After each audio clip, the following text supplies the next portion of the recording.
बिल्कुल अधूरी बात नहीं दिखा रहा हूं, बिल्कुल अधूरी बात नहीं दिखा रहा हूं। शुरुआत में आपने स्वयं प्रकाश जी यही कहा कि मुसलमानों को चिन्हित करके नाम काटा गया।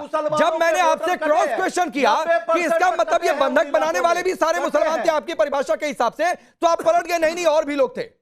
तो सर ऐसे मत रंग बदलिए। वो आप बोलते रहिए कौन थे, वो आइडेंटिफाई करिए ना। राकेश जी, मैं टीएमसी के नेता से पूछता हूं कि अब्दुल, एक नाम मैं बताता हूं केस स्टडी में, एक नाम केवल, कौन बिहार से आया, मोहम्मद अब्दुल सईद, मोहम्मद अब्दुल और अब्दुल सईद एक ही नाम, एक ही व्यक्ति है और 3 वोटें हैं उसकी, 3 वोटें उसकी, एक ही व्यक्ति है। इसका नाम काटना चाहिए नहीं काटना चाहिए? एक व्यक्ति 3 वोट, एक में लिखा मोहम्मद अब्दुल सईद, दूसरे में लिखा मोहम्मद अब्दुल, तीसरे में लिखा अब्दुल सईद। ठीक है, अब इन दोनों ठीक है, मैं आता हूं, इस पर आता हूं स्वयं भी और आपको समय दूंगा। निखिल जैन, रोहिंग्यन मुसलमानों, निखिल जैन कोर्ट का ऑब्जर्वेशन था, कोर्ट द्वारा नियुक्त ये अधिकारी थे जो एसआईआर को मॉनिटरिंग कर रहे थे, क्योंकि शिकायतें थी और कोर्ट को जाहिर सी बात है लगा होगा कि शिकायतों में दम है, इसलिए अपने ऑब्जर्वर लगा दिए कि जाओ देखो काम सही हो रहा है कि नहीं। अब मुझे आप बताइए कि मालदा में पहली बात संविधान की धज्जियां उड़ी या नहीं उड़ी, दूसरी बात है क्या इस तरह बंधक बनाना जस्टिफाई है, जिससे स्वयं प्रकाश पुरोहित जस्टिफाई कर भी गए?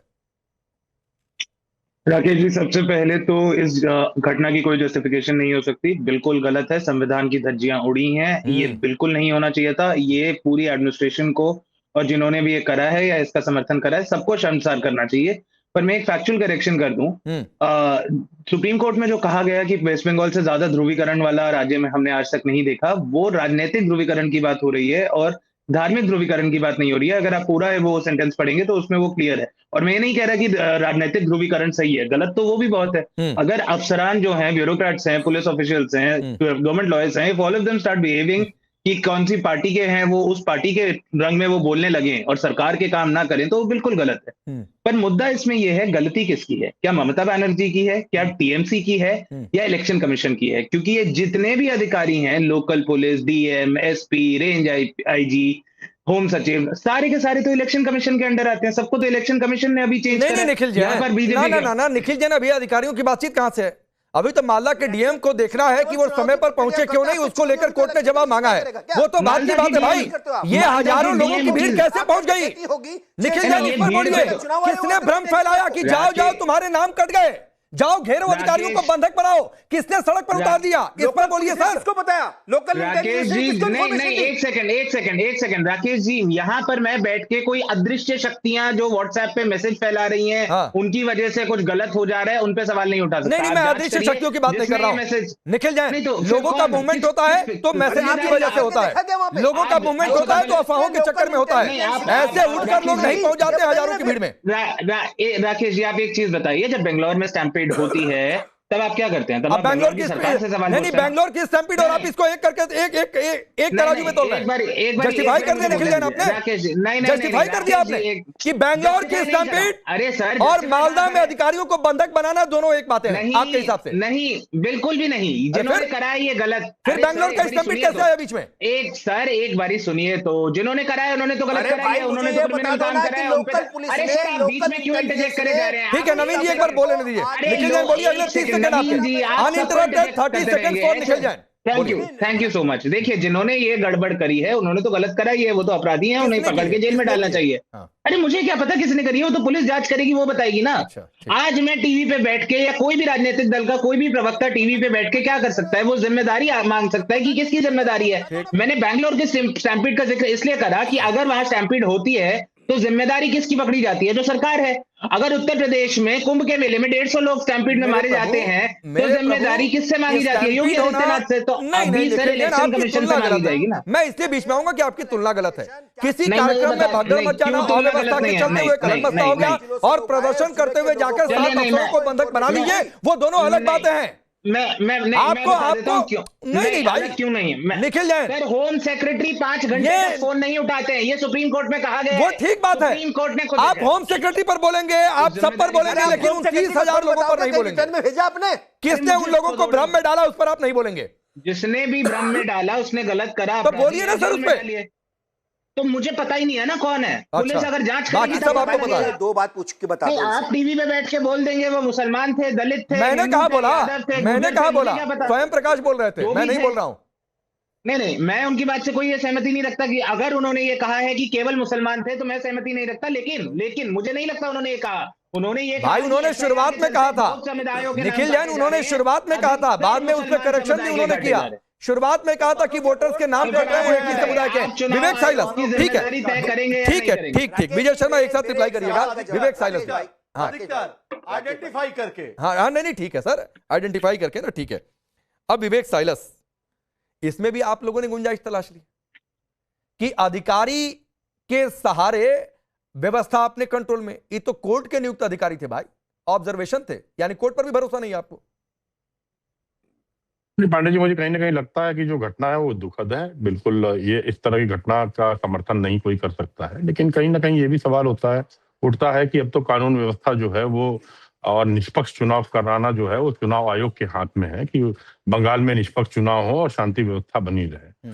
आयोग सैकड़ों ट्रांसफर्स कर चुका है, उसके बाद भी अगर कानून व्यवस्था कंट्रोल में नहीं आ रही है, संभाल नहीं पा रही है, तो कहीं ना कहीं आयोग को तो उत्तर देना ही पड़ेगा। देखिए, दोषियों को सजा बिल्कुल मिलनी चाहिए, समाजवादी पार्टी उसकी समर्थन करती है, और आयोग को ये प्रमाणित करना होगा कि वो निष्पक्ष पूरे देश, बंगाल में ही नहीं, 5 राज्यों में जो चुनाव हो रहे हैं उसको निष्पक्ष कराएंगे।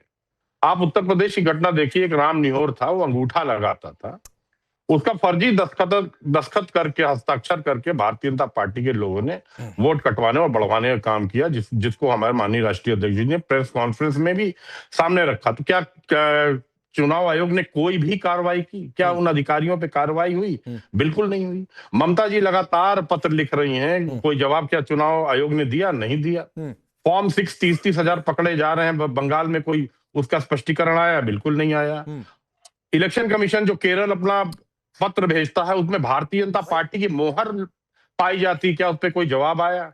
बिहार चुनाव में लगातार पैसा बांटा गया, चुनाव के दौरान बांटा गया, खातों में पैसा जाता रहा, विपक्ष बोलता रहा, क्या चुनाव आयोग के सर पे जूं रेंगी? नहीं रेंगी। कहीं ना कहीं ऐसा लगता है कि इलेक्शन कमीशन जो है वो भारतीय जनता पार्टी की तरफ बायस नजर आता है। और आपने कहा कि बंधक बनाने वाली बात, तो उत्तर प्रदेश में जब उत्तर प्रदेश का भारतीय जनता पार्टी का विधायक उत्तर प्रदेश के मंत्री को बंधक बना लेता है, तब तो आप नहीं पूछते कि उत्तर प्रदेश के भारतीय जनता पार्टी के विधायक ने उत्तर प्रदेश के ही कैबिनेट मंत्री को बंधक बना के रख लिया था। कहीं भी बंधक बनाए, आप इसको घालमेल कर रहे हैं विवेक साइलस।